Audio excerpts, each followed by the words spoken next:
name is Alice. I'm part of the Law and Management Club board, and we're here to welcome the amazing Adriana Arce back to Berklee, and for a great interview and Q&A hosted by Ralph. And I'll be here collecting all of your questions so that we can get to them at the end. Great, welcome. This is really exciting. So the Berklee Law and Management Club, of which Alice is part of, is the sponsor of this. And then the Boston Managers Group, which is a group that I started with Tim Collins, who was the Aerosmith manager about 25 years ago. And it still is going on. We have about 150 managers, and that's part of the sponsor for today's program.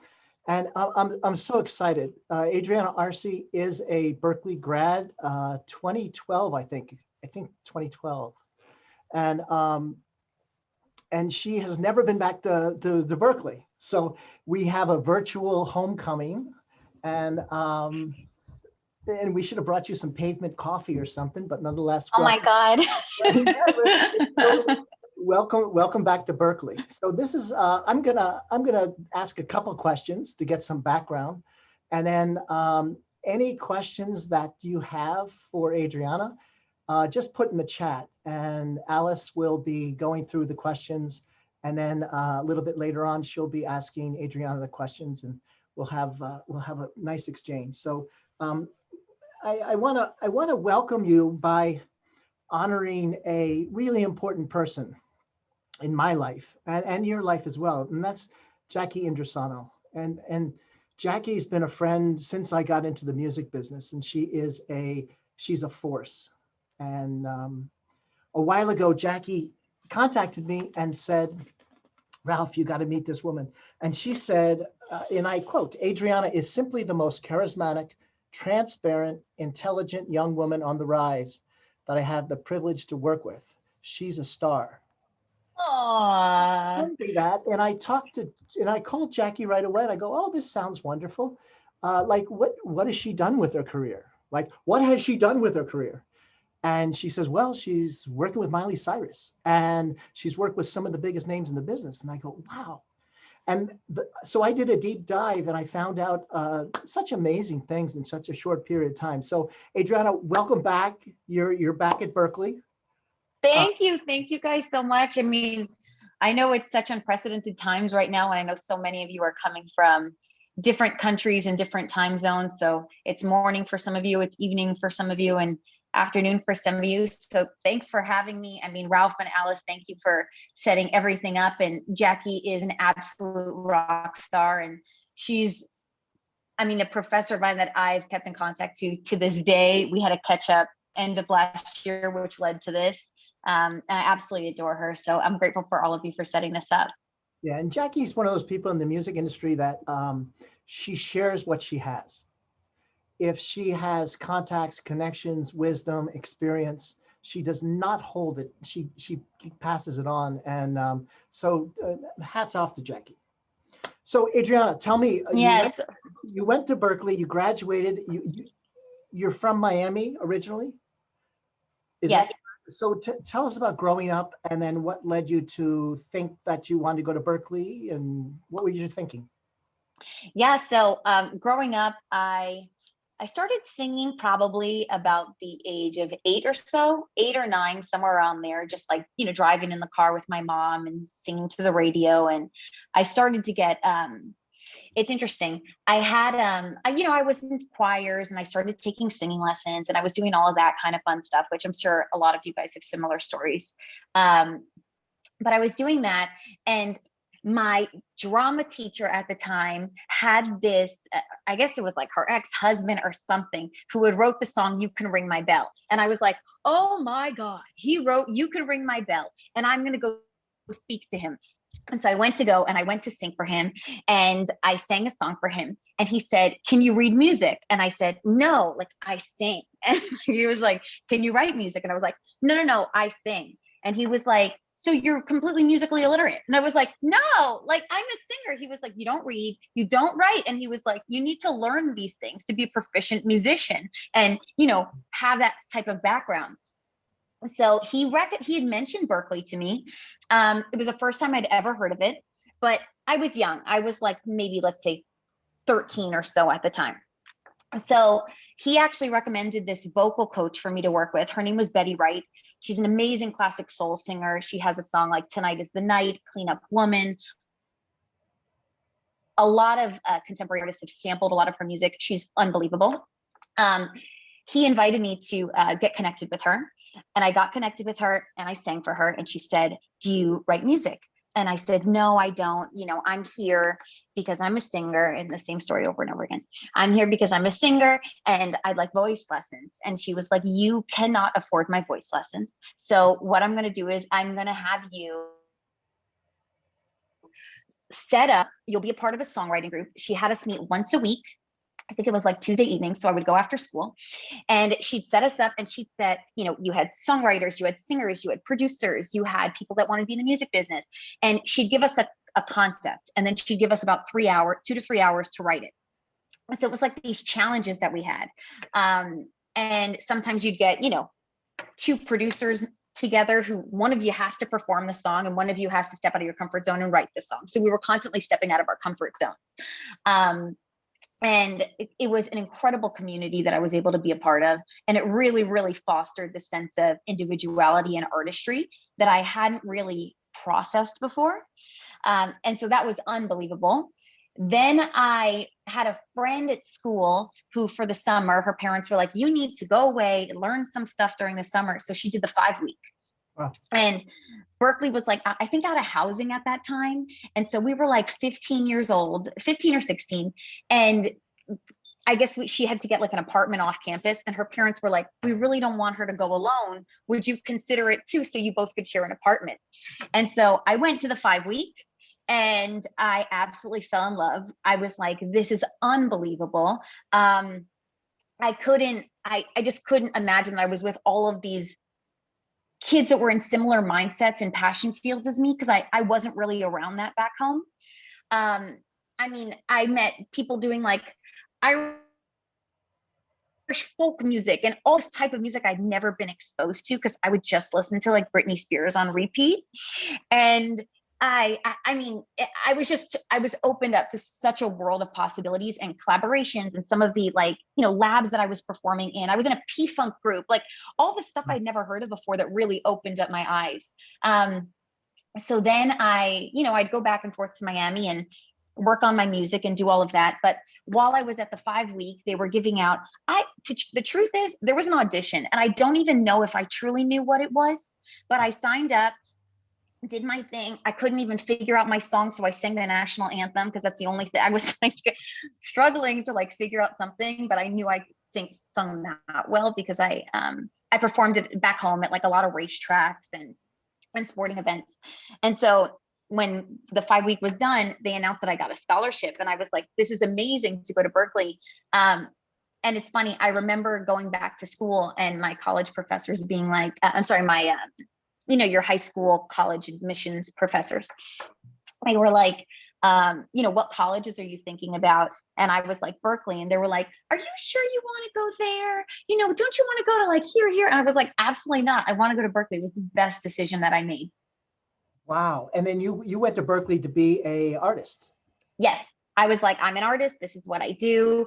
I was fully on that journey. I mean, I remember I showed up to Berklee my first week, and I had like business cards made that said my MySpace. And like, I was like, it's my time to shine. I mean, it was a whole thing, like such an eye roll. I'm so grateful that there's no photos from that time, but like I was hustling every single person in the dorms to take my business card, to listen to my MySpace, blasting my songs.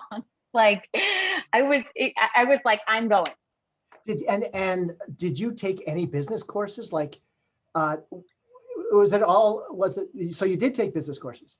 Yeah, I did. So when I got the scholarship to Berklee, I really didn't think that I knew that if I went there and I studied my artistry, which is what I wanted to do and be a performance major and all this kind of stuff. Initially, I wanted to. I figured I may have a gap in my business knowledge. And I just felt no matter how great I could, hone in on my artistry, it was challenging. I was facing all these loopholes and like inconsistencies where I felt like my music wasn't being heard, or I was reaching out to blogs and not hearing back, or, I was feeling this sense of friction. And I almost felt like because at the end of the day, being an artist, it is a business. You are a business person doing that, whether or not you choose to identify as, a manager, a publicist, or whomever on the team. You are the CEO of your ship. And so you are making those decisions for yourself. And you have a list of advisors and people that you trust around you to help you make decisions. But, you are the CEO of your own company. And so I really, truly felt that I needed to learn a lot. And so I was a business major. Ah, and is that how you came across Jackie? Yeah. So I worked at Cafe 939, and Jackie, I remember we had a good crew. I think there was like maybe 7 or 8 of us. And I mean, it was like complete family vibes. We had such a good time. We were booking bands. I remember we got this like fancy ticket system that we were learning how to use. And, we were working with these artists and these bands, which was very exciting. We were, selling their merch outside. It was such a good hands-on experience for us. So if somebody asked you what you want to do after Berklee, what would you say when you were at Berklee? At that time, I would have told you I was an artist, and I was very, very firm that I'm an artist who happens to be studying music business. That's, I think, my Berklee mentality, probably up to my last year. Okay, and then your last year came and you graduated. And yeah. Then what'd you do then? Yeah. So while I was at Berklee, I did 2 internships in New York. I did Columbia Records and I did Warner Chappell in the publishing sector. And I did that. I enjoyed them. But as I started to, study music business more, I realized I was actually really, really good at it. And it came very natural to me at the time. And I started to realize, and I say this in the most loving way possible towards myself too. I just started to realize that I felt like maybe I put a stamp on myself where I'm an artist and there's no loopholes around that and there's no other option. And I must fit in this box and I must win in this box. And I had evolved to being open-minded to other opportunities. And, especially at Berklee, you're meeting so many students that have similar mindsets, but some are parallel and some are just a little bit to the left and some are just a little bit to the right. And it just opened up other possibilities for me. So at that time, I started to realize like I was almost putting so much pressure on my artist career that was starting to feel unnatural. And I kind of just let that go for a moment. And after Berklee, I'd moved to LA. I had some friends that had gotten, either deals or they were moving to LA. And I felt if I went LA, worst case scenario, if all went horribly, I would just move to New York where I had some family and then start back up over there. So that was my decision to go to LA. But when I went to LA, my first focus was to get a business job. And my thought process was I either get a job at a restaurant or a retail job or something like that and fully focused on my artist career in my free time, or I get a business job and put my artist career on the back burner for a bit and kind of prioritize that. So it was either prioritize my artist career and, find some form of way to make some money, doing a job that I wouldn't feel so emotionally triggered to if I had to leave quickly, if I had to take time off, or putting a music business job first. And I focused on the music business job. And I mean, I came out to LA and I was looking for jobs for months. And I came out here thinking I was like, the cat's pajamas. Mm-hmm. And I was looking at jobs for so long and it was challenging for me. And then one of my friends worked at WME, William Morris, in their mailroom, which is an agency. And he got me an interview and I wound up getting a job in their mailroom, which kind of started my journey in Los Angeles. So William Morris, it really was a mailroom? Like it's not just... So William Morris is almost run by two separate sectors. So there's like the music department, which is run completely differently. And I would say that maybe CAA and some of the other agencies of that caliber may run similarly, but I can't speak to them specifically. But so WME had their music department, which had its own mailroom, which was very unique. So, and the rest of the agency in the mailroom, you were delivering mail. That's exactly what you were doing. And so in the music department, our mailroom or our war room was typically for ticket counts. So we would call venues and we would say, we get a list of like, a few hundred venues. And we would call and say, hey, I'm Adriana. I'm from the WME mailroom. I know that we have X client that's playing X show on X date. Can you tell me how many tickets are sold? And one out of every like 100 would be like, hey, Adriana, thanks for calling. We sold 170 tickets today. The rest of them wouldn't pick up, or they would be like yelling at you for calling so much and, just having all this back and forth. So I would call, 10 times. And I'd be like, I got to get these ticket counts. Then the agent at the end of the evening would be like, so why didn't you get the ticket counts? And I'd be like, no one answered the phone. Like, I'm so sorry. I'm aiming for it tomorrow. I'll get them. So now tomorrow I'm calling them 50 times, being like, now the agent's calling me being like, why are you calling the venue so many times? Like, it was like, oh my God, such an eye roll. But ticket counts was a huge part of our job. And it was a complete nightmare. Who were you reporting to? Were you stuck in this job for a while, or was it? Yeah. So the way it works is, at least at the time, I don't know if it works similarly now. You get hired, and honestly, there's a lot of like series of tests and whatnot that they would give us at that time to, almost like keep who they felt would last in that environment. And so, I mean, when we were in that typical mailroom, your goal was to get out of the mailroom and become an assistant on a desk, which sounded like glory-filled days. It was like 16-hour days and you're getting paid nothing.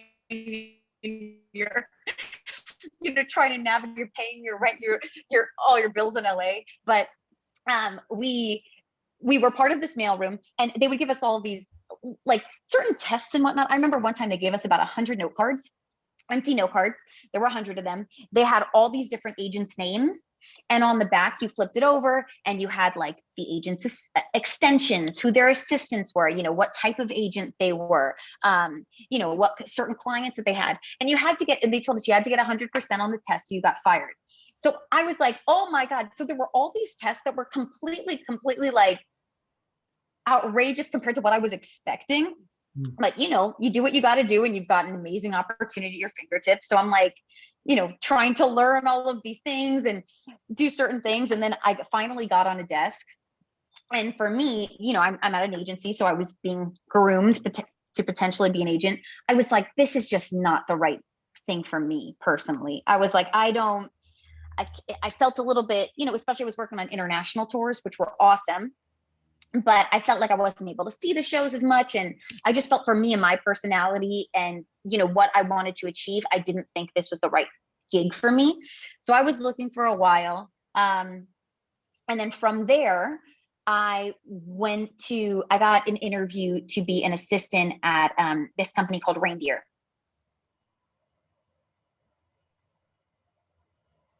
And Reindeer was who's Britney Spears' longtime manager, and Adam Lieber. They were partners in it together. And at the time, the company had Britney, they had Miley, they had will.i.am, they had Avril Lavigne. I believe we also had Black Eyed Peas, Travis Scott. Like, it was incredible. And I got an interview as an assistant there, and I wound up getting the job. Wow. And that's, did you go out with the artists? Were you a road manager? Were you assistant? So when it was very different because my role at WME as an assistant, I was scheduling phone calls. I was, organizing deals together. Think about it like a traditional coordinator role, as you would assume. When I went to Reindeer, I worked for a manager at that time. Her name was Melissa Rudiman. She was very good to me. She was working on Nicole Scherzinger from the Pussycat Dolls and Miley. And so she had, she would, be out with one client. And so she would send me with the other. So she was hyper focused on Miley at the time. And so Nicole had stuff going on. So, I mean, like 3 months in as an assistant, they're like, do you have a passport? I'm like, yeah, I was on a flight to Mallorca. I went to the Ukraine. Like, I went to all of these amazing places. in this new job where I became an assistant and I was the management representative at that time for these shows. And so I got to travel a lot. I got to do a lot of amazing things. And I worked with Nicole, who's immensely talented. And that kind of started my journey into management. Wow. And then did you shift to Miley at that Yeah. time? Yeah. So I kind of, my boss at that time had left, and she had some other opportunities she was venturing into. And so the partners at my company sat me down and they said, hey, we are going to, we're likely going to find a seasoned manager to come in and, you know, work this project. And, you know, but in the meantime, you really got to step up and, you know, we're going to figure this out together during this transitional period while this role was empty. I was like, no problem. And then I can't remember exactly what we were working on at the time, but Miley had a project in mind and we all went to lunch to discuss it. And then right after then, it was pretty much, they were like, oh, she's good with you. And I was like, wow, I got a lot to learn. Wow. Wow. So that was, how many years ago was that? Probably about like 7, 8 years ago. Wow. And that's a little bit of a rocket ship. Yeah, it was a complete rocket ship. I mean, she's incredible. She's unbelievable. And she's incredibly smart, brilliant. She's been in this industry for so long too. But for me, we were close in age, which was definitely an interesting perspective on it. But I do think for me, it was a lot of the skill sets that I had learned prior to actually applied here. It was, you know, managing big groups of people, staying organized in the beginning, my elementary role of what that was at that time. Mm-hmm. You know, organizing big groups of people. And when I didn't understand something, asking every question under the sun to make sure that I did. You know, it's like talking about shows. I have no idea. So I'm asking 200 questions as to how does this work? How do, you know, asking our road managers, how do planes work? How does this work? You know, what's the typical budget for this? How do you manage these people? What's the creative typically like? You know, when working with the show, what questions do you ask? And then, you know, then obviously after doing it for so long, you realize like this laundry list of questions and answers that you need to properly present an offer or properly like review an offer. But my journey started that way. It was an empty space that I was somehow able to fill, and I learned fully along the way. So it's a little bit of a baptism in fire, you know, you're learning as you go, but you have confidence. You know, you've been around music for a while, but I would freak out. I would panic. Like, did you have, especially when you're out on the road, did you have somebody that knows everything that you had to do, that you had a conference call with every day or something? Like, who's your mentor? I think I'll answer that question in two separate parts. I do think there's something really powerful sometimes about just being thrown into it and sink or swim. And I think there's something really, I mean, look at so many Berklee students too, you know, coming from all across the world, leaving their family and their friends behind and just coming to America to study in school and saying, you know what, I'm going to commit my life to music in whatever capacity that looks like, or I'm going to commit my life to entertainment, or, you know, whatever it means for them. It may shift and evolve, but it's making a bold statement and standing on that. I felt like at the time, even the way, and I think it's affected my leadership at the same time too. I think even when working with Nicole, and, you know, traveling, no one said to me, hey, Adriana, so you're going to touch down and then you're going to work on here and you're going to make sure this is there. It was like, go and figure it out. And I do feel like that type of learning is obviously being available for calls and, you know, questions is important for people to have at least someone to reach out to. But I did take ownership of whatever I needed to do in that role. And I felt, I mean, sometimes I think that's a really positive way to let people's natural instincts develop and you know, just understanding that inner confidence inside of you too. To also, sometimes it's good to be scared. It's good to have all of those emotions, and you're going to be extra on it if you're, you know, maybe in the beginning too, overthinking a lot of things and you want it to be perfect. And these deals are big money deals. These are not smaller deals that we're talking about. And so I actually, for me personally, I felt like it was healthy.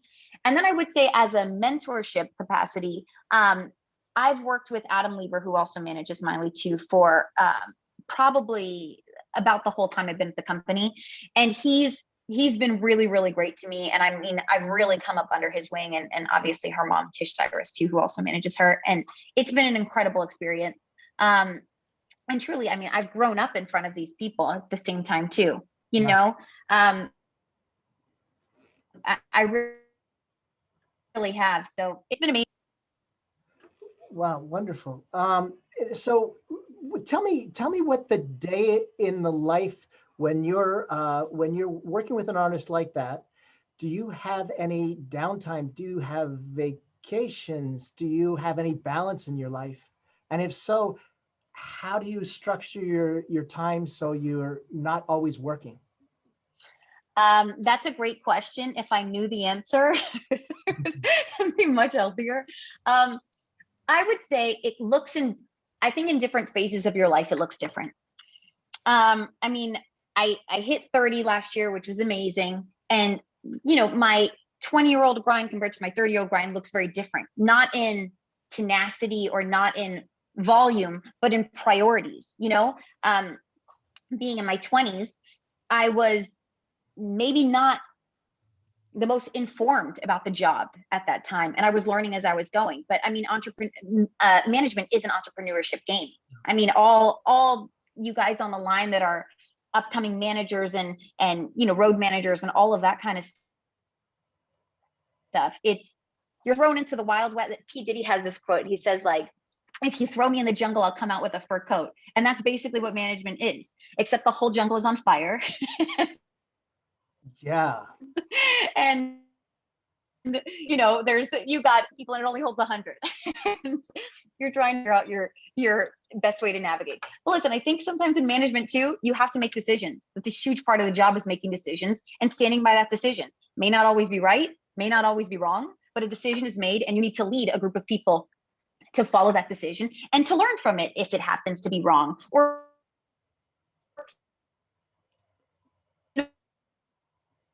learn what if it happened to be right, the best step there. So I would say, to answer your question, my mentor would probably be Adam Lieber, who I've come up with for a really long time. And I would say the way I balance my day-to-day is, the last few years, I've also realized the importance of exercise. I even just think is, you know, this job, it's like you're moving and you're going quick and you're traveling and you're doing stuff like that. And the exertion of energy is really important. I think so many musicians too, just, you know, either or producers sitting in a room and producing all day and hovered over a computer screen. Like, it's just not healthy for us all the time, unless it's a huge part of or you know, over an instrument too. It's a huge part of our job, but I feel like finding health in yourself first. And, you know, also sometimes setting boundaries too for yourself. I mean, early in your career, I'm sure you'll try and set boundaries, and certain people won't like them, and you'll need to use your management brain too in a decision and say, hey, you know, what's more important to me at this point? Is this a boundary that needs to be set that I cannot work across? Is this something where I'm going to just have to do my work in the meantime, and, you know, I could set a boundary later on when it may feel more appropriate? Like, everyone knows what that internal clock is for them. Yeah. But yeah, I mean, I try to work out. I love jujitsu. I love to try fun things. I try to set my day. It doesn't always go as planned, but I try to start around 9ish or so. There's usually a lot of meetings, a lot of emails. It's all different types. I mean, there's, you know, reviewing opportunities that we have on the table and deciding whether we want to do them, and with other members of our team, and having discussions around that. It's leading a group of, you know, tour managers, MDs, band members, you know, publishers, label, leading that group and keep making sure everyone's on the same page for the projects we have coming forward. It's, you know, reviewing investment opportunities. It's reviewing all these other factors. It's also, you know, helping delegate, which is like a huge part of leadership, but a challenging lesson to learn sometimes too. But, you know, it's just checking in with people, making sure everyone's component of I like to say everyone's layer of the cake is feeling strong, it's feeling formed, and it's feeling baked and ready to go. I like that. How big is the team when you go on the road? How big is the team? And then the whole team with the publishing, the lawyers, and the booking people? I mean, it's a really big team externally, if you think about it, for a superstar artist, but internally it's very small. It's probably a close confidence of 5 or 6 people. And Miley's one of them? Yes. Miley's I mean, she's incredible in the way, just like I was saying before too. Like artists really are the CEOs of their ship, and she makes her decisions. She knows what feels right for her. Great. Alice, you've been checking out the chat. Is there some questions that we have for Adriana? Yes, we have interesting questions, and if you would like, we can have the students hop in and ask them. I'd love that. Yeah. All right. Yeah. So we can start with Marlon. Marlon, let me know if you can turn your camera and your audio on. Hello. Hello. Thank Feel you free so to ask much. your question. Thank you so much, Ralph, for hosting this. Yes. Hi, Adriana. I had two questions for you. First, I wanted to know, just because artist management is such a, I think, a difficult job to have as a full-time job. What do you recommend for young artist managers who are managing an artist that they believe in fully, but they obviously still have to pay the bills? Like, what do jobs until your artist pops off? What does that look like? Hey, Marlon, nice to meet you. I think that's a great question. And I think, I kind of put it into two pods, like I was kind of mentioning before, but in a different capacity. I mean, you may say, hey, I got to pay my bills this month and I got to do what I need to do. And so I want to get some, quick job at X, Y, and Z in retail or a restaurant or something that I don't have an emotional capacity to, and I can, request an off day or stuff like that if I have to be with my artist or we have a shoot or, as we're building up. I think you could do that. Or I think in this capacity, because you're talking about technically two business jobs, if I were in your seat and I felt comfortable with this, maybe what I would do is be looking for an internship or be looking for a job at another company and use those connections that you make at that company, even, fellow interns or fellow assistants or fellow whatever, or fellow managers or whatever that looks like for you at that time. And use all those contacts you're making there to help break your artist. Because you're only a better asset to your artist if you've got a bigger pool of relationships to pull from. And I also think too, your generation is really powerful in the way you guys are entrepreneurial. Even just seeing the way you guys utilize TikTok and the way you guys utilize social media and content is really powerful. But I wouldn't even put to the side the idea of, partnering together with some of your artist manager friends and, trying to form a collective or something fun. Like there's no rules. And especially there's nothing you guys can really lose in right now. Like try everything, like what's the worst thing that happens? Nothing. Keep it moving. Thank you so much, Adriana. That helps a lot. My second question, I wanted to know, since everybody at Berklee obviously has a skill, including the artist managers, I feel like a lot of times I hear the statement that they kind of make it an either or type of thing where you either are on the business side or you on the creative side. What are your thoughts on that? And have you seen artist managers that still put out music for themselves? And what does that look like without creating a conflict of interest between them and their artists? I think that's a really interesting question. I would say, I do. Okay. So the way I look at management too is management is not saying that you know everything. Management is saying, I feel really strongly in this area and I'm going to find the right partners to surround my artist with that know those areas really well. And in turn, I know some amazing managers that may say, I make the best deals and I get the most money for my artists and the most marketing plans and all this stuff. I know other artist managers that say, I don't really do this. I actually like to focus on the live shows and what that looks like and creating amazing experiences and using creativity. Or some managers may say, I'm an A&R person. I pick the hit records and I surround my artists with a team. A lot of those are creative skill sets that are being used. I mean, management is a huge creative industry in itself.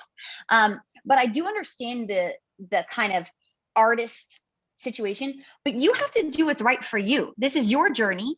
And nothing is going to look the same. Like I sit down in meetings and most people are not wearing your Gucci mama earrings and talking fast. Like you build what feels good for you. you know?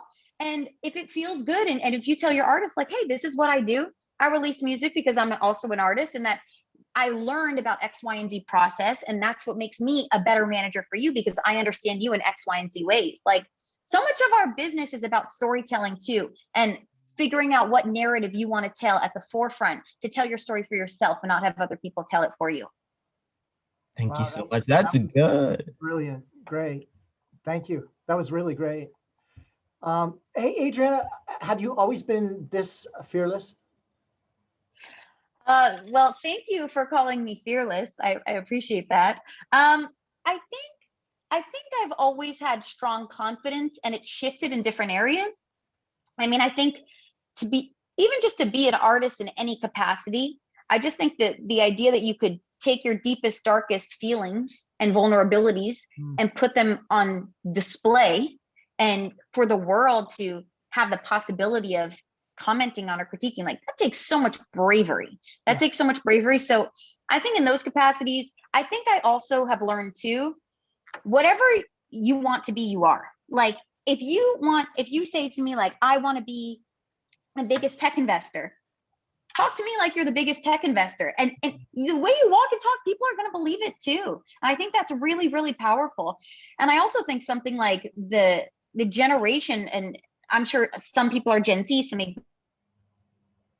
millennials, and different students of different backgrounds and whatnot. But I mean, the power is yours. It's like, I think sometimes people look at business people that may have been in the game for a minute and look at them like wide-eyed and bushy-tailed. But the truth is, especially so much of the youth have the power. Like, you guys are the next generation of artists. Like, you guys are the next generation of managers that are going to be, in touch. You see these, especially right now in the game, like, so many managers are 21, 22 years old, scoring big deals for their artists. And it's a very different entrepreneurial element than I've seen before, where, like, those gatekeepers were keeping the gates closed. So many artists now say, you know what, I don't need a label. I'm going to release my own music, or I'm going to develop a label with my manager, and we're going to come together in this way. Like, there's no rules. There's no rules whatsoever. It's just what feels right for you. And if people don't like it, fine, keep it moving. I'm sure I could sit here, like, to me, Beyonce is like the queen, but I'm sure I could sit here and find 10 people that would tell me, I don't like Beyonce because it matter. If, like, your audience will find you, you will find your audience. The right business people for you will find you, and you will find them too. You just have to keep looking, but do not, like, shift yourself to fit in someone else's box, because all the unique elements that make you you are what make you interesting and artistic, and even on the business sense too, and bring you your unique perspective. It's all your background and how you grew up, and your all these other elements that are so uniquely yours. Own those. Great. I love that. That's important. Roger Brown, our president, is keeping it moving. He's leaving this summer after many, many years at Berklee, but he just put keep it moving, good advice. And then Jimmy Buffett's band leader is on, and he said, love your energy. So thank you all. I love the audience here. Alice, other question. Yes, we have Chantel. I'm going to have you come in and ask. Oops. Hello.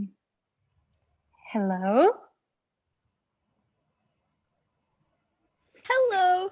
Can you guys hear me? Yes. Yes. Hello. Hear you and see you. Awesome. Thank you so much, Ralph, Alice, Adriana. This is so cool. And just the energy, I'm living for it. Absolutely. I have two quick questions. So what is one thing or some things you wish you knew before getting into about either the music industry at large or your particular field as in artist management? What is one thing or a couple of things that you wish you knew or wish someone had told you? Yeah, I appreciate you asking this, because I was thinking about this last night, this exact question. And I was like, if this comes up, how would I answer it? And I was trying to, like, reflect back a bit, because it is such a great question. And I think all of us, look back on different phases of our lives as we've evolved and trying to reflect. But I think something that I would tell myself, which I did get to probably about my senior year at Berklee, and when I started to, right after I graduated, was when I came up, like the music industry was very different. And the generation before had a very different music industry. I'm sure a lot of you guys are Gen Z and you guys are coming up you guys are digital natives, and it's such an interesting space. And I feel like when I was coming up, I was looking at, especially because I was doing pop music at the time and I love pop music. And I was looking at, there was almost like this like confines of the 90s, that things were so manufactured and squeaky clean and packaged in boxes. And that's what worked at that time.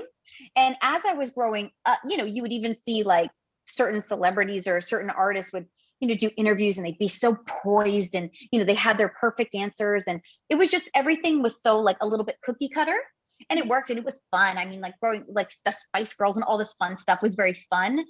But I think in my artistic journey, which initially, and I'll consider my business journey also an artistic journey of a sort. I think I tried, especially early on, to, try and figure out what that formula was for me and like what that box was for me to fit in, and I almost like, I guess I would say like squished myself a bit, as opposed to just saying, here's how I am. And it's complex and there's contradictions all over the board. And because I'm a human, and that's what a human is, like you're full and you have so much inside of you. And I think as opposed to, I think like when I look at the music industry now, it's like someone could put up a song on TikTok and it could blow up in a few weeks. And all of a sudden that's like the next hot thing. And I think there's so much individuality now that is so much more embraced and expressed. And that's so unique. And so I guess I would tell myself, like, just tap in and just try and put stuff out. And I think that's such good advice too for all artists. Just put stuff out, because by the time you've perfected it to the point of your final exhaustion, 6 to 8 months may have gone by and you could have put out 3 projects. Like, just keep it moving, I guess, going back to that saying too. So I think that's the advice. And yeah, just trying a bunch of things, because why not? What's the worst that can happen? Exactly. And like there have been many cases where like people will put out things and it actually won't get huge or get recognized until like 2 years later. I believe that's what happened with Lizzo. Yeah. You just never know. So I completely agree. Yeah. And then my second question was just a curiosity question. I don't know if I'm overstepping. I don't know if it compromises you, but if you're willing to share, if there's like a specific project that you're working on right now, if you would be able to like talk a little bit about it, just stuff that you're you don't have to like, give everything. I'm just curious. I don't think I can speak to any specific projects, but when I can speak to them, they'll probably be a proper announcement. But I mean, there's a lot going on. There's a lot of wheels that are turning all the time. Like, oh, I'm sorry, I think I lost you. Can you see me? Yes. Okay, perfect. There's a lot of wheels that are turning all the time, and there's a lot of fun stuff that's happening behind the scenes. So yeah. I'm excited to keep up with it. Oh, me too. Chantel, thanks for your question. No problem. Thank you. Alice, another question? Yes, we do. We have one from Olivia. I'll have her come on in. Alice, this is so fancy. I love this. I'm learning. Thanks, as I'm Roger. I see your note. Thank you. Hello, how are you? Thanks for coming, Hi, Adriana. Olivia. Nice to meet you. I'm Olivia. I'm a music business student and an artist manager, and I had some questions for you. I was wondering, as an artist manager, when was a moment, if you could speak about that, a project didn't work out, or there was navigating a difficult situation, and how you navigated that, and any advice you have on navigating difficult situations as a manager? Yeah. I think if a lot of us look at 2020, I mean, us fellow artist managers, I'm sure we all went into 2020 like, woohoo, this is our year. And you're, getting all excited and you've got plans set up. And then all of a sudden there's that saying, you make plans and God laughs. And the whole world just pauses. And then we have this incredibly necessary Black Lives Matter movement coming along. And we've got all the stuff that everyone needs to take a step on the back, like everyone needs to take a step back and let these important issues shine. And so I I do think 2020 was just such a strange year for all of us. I mean, hopefully the fact that we're even able to be on this Zoom is incredible, that we're all able to connect still. But I mean, 2020 is a perfect example. I was working with an artist, a different artist, and we had, the whole 2020 cheers and it's our year, and we had a whole rollout that had to be adjusted. And, it's been a year now, and we had to put everything on pause, and we also had to step back and look at art sometimes too, and reevaluate it at the same time too, because we came into 2020 very differently than we're going to leave this pandemic too, emotionally, and things that we're into, and even technology wise, and how people consume in very different capacities. So I do think 2020 was a challenging one for artists, but I am hopeful. But I mean, it's a perfect example of what we've all had to pivot. And there's also no right or wrong answer. There's no right, like, oh, we should have kept putting out music and done X, Y, and Z, or we should have stopped, or we should have created a hybrid. Like, there's no right or wrong answer. It's just what feels right for that artist and manager, that team. Thank you so much. Thank you, Olivia. Another question, Alice? Oops. Yes, I'll have Kevin come up. Hello, Kevin.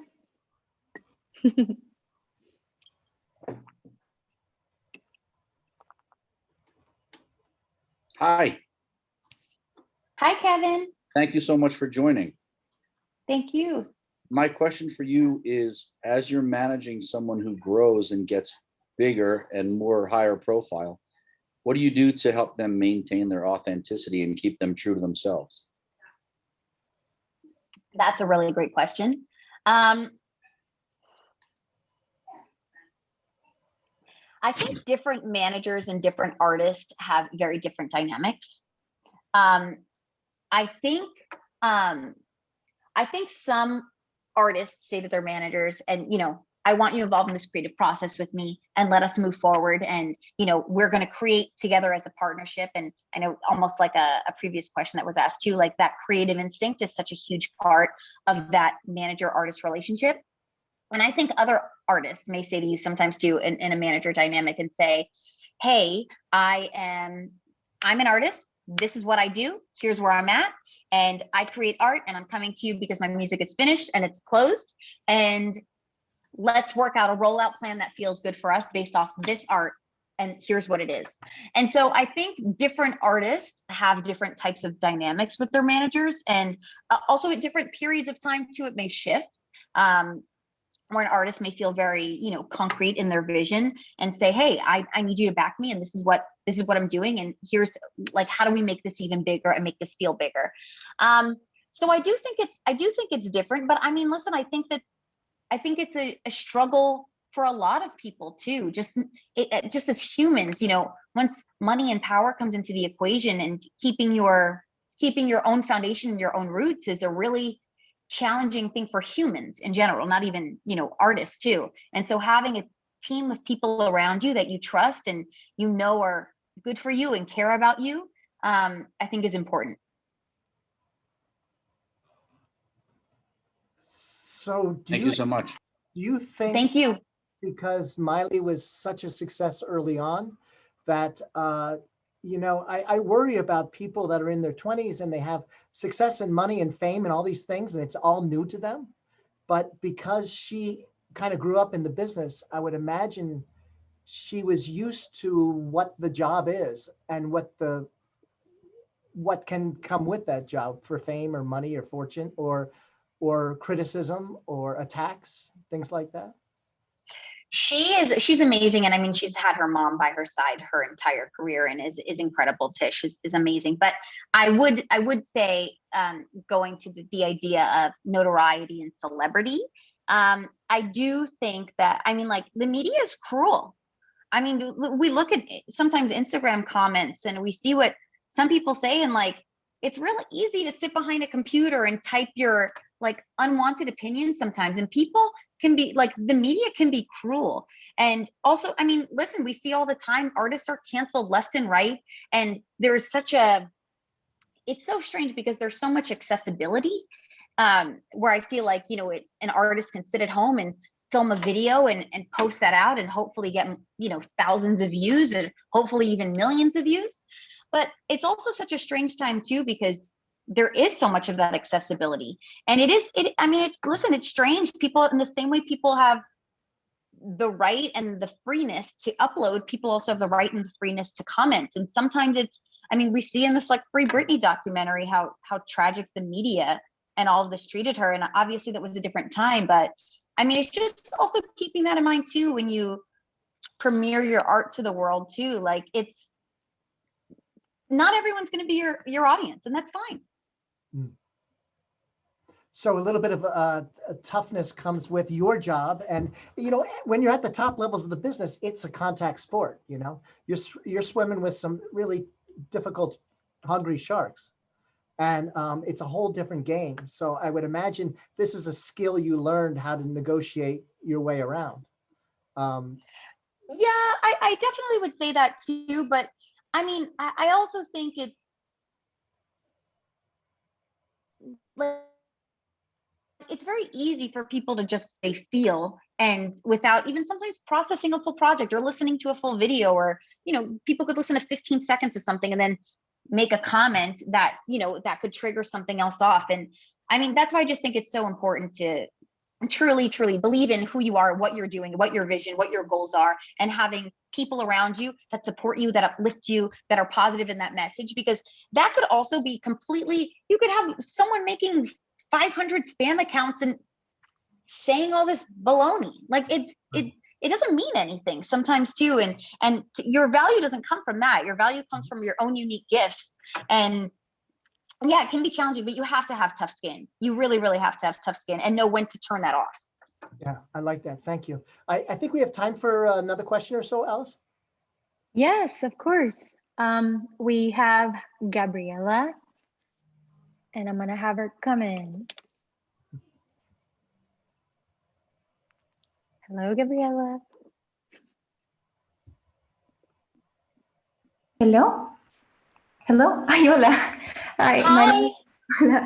My name is Gabriela Manuel, and I'm an actor-singer from Mexico City. And my question for you is, if you can tell us more about your work with support and working with artists that raise awareness, or working with women and minority representation currently in the media, as well as your work with She's in the Music and Grammys Music Cares and all the great work that you do. Thanks. Oh, thank you. Ralph and I were talking a little bit about this before too. And I think it's just really important to share your knowledge in whatever form you get it. Look at you guys too. You guys are all sitting here at the best music school in the world, and you guys have access to so much information and so many of, even just your peers, your professors and the environments, of course, but also your peers are doing really cool stuff from all around the world. And I think it's important to share that information for, especially yourself being an actor, an artist, and all these other facets that you have to yourself. Sharing, there's people that maybe 5 years where you were then that would benefit from some information, or even just a tactic, or even just a positive message too, that is really, really important. And then I just think, I just want to make the table bigger, and I just want to make sure that, I'm able to have a seat at the table, and I want to make that the table feels bigger so that more people can have seats at the table, and especially people that may not have had the same privilege or opportunity often to sit at tables before. And my last little question is, if you have any advice or words of encouragement for new musicians or new managers or new artists that are coming into the industry during this times of a global pandemic, because there's a change with everything so available right now, but at the same time, there's no work in person. So any advice of how words of encouragement towards us? Yeah. Similar to what I was saying before, that your generation has so much accessibility on their fingertips. You guys are digital natives, and this has forced us really to digital fully digital at this time. So I would really focus on releasing a lot of music, like release as much music as you can, you know, consistently have product out there, because you're only going to keep growing from each release onto the next. I would say take advantage of all the different content forms that are out there. I mean, I know it's challenging for a lot of artists that I've spoken to that may say, like, you know, my music is really vulnerable and intimate, or, you know, have certain reasons artistically where they don't feel like a format like a TikTok relates to them personally, and they find it hard to, you know, almost fit in that mold of a sort. But the way I look at it is, I'm like, you share what you have. You share what you have in that moment, and like whatever it looks like. It may look like a you know, sharing how to write a song, or it may look like sharing a writing process while you're writing something, or it may look like sharing a story and then the song that comes after it. Like, it's going to look completely different, but you guys are able to make things happen from your bedrooms, and your generation always has. And it's just really, really powerful. Another thing I would think of too, and I never felt this in Berklee, but I've always been a competitive person. And that's why, like, you know, I have my different competitive outlets now as I've grown and evolved. But there's so much, there's so many different managers that you guys have access to. And I mean, you're from Mexico City. That's so cool. I'm sure someone may say, hey, my artist's Spotify stats are going up, and Mexico seems to be a big one. And, you know, you can be like, hey guys, if your artist want to talk about Mexico, you know, these 5 blogs that I've developed really great relationships with, and I know X, Y, and Z. And if you want to come to Mexico, like, let me consider myself the expert of this area. And you guys have the internet, like DM, LinkedIn, like reach out to anyone. And the truth is, like, it's funny that I sit here with a microphone, because I'm more interested in your stories of like what you're listening to, what apps are you guys on, like where are you from, what's the culture like there, like are you guys feeling healthy in the pandemic, like how does that impact you and how you consume music and how you consume art, because you guys lead the music business. Like, you guys are the youth, you know, and understanding and taking that power and really owning that. Muchas gracias. Thank you. De nada. I think that was brilliant and really important. There's amazing nuggets of truth here. We have a couple minutes, and I just want to tell you that, so most of my classes are on Zoom, and tomorrow morning I go into the David Friend, and I have a class of 20 people in real life with our masks on. It's beautiful. I do know that not only Berklee students, but people are hurting, and they're isolated, and these are tough times. And I just want to ask you, when throughout the course of your career, and especially now that the stakes are higher because of where you're at in your career, what do you do to keep positive? What do you do to pick yourself up when you have that tough day, or the attacks are coming from everywhere? And this is basically for the students to figure out how to get through these times. Yeah, I mean, truly, my heart's out with to so many of you guys, and you guys are still logging on, and you guys are still doing your classes and doing what you can do to advance yourself. And I truly applaud that.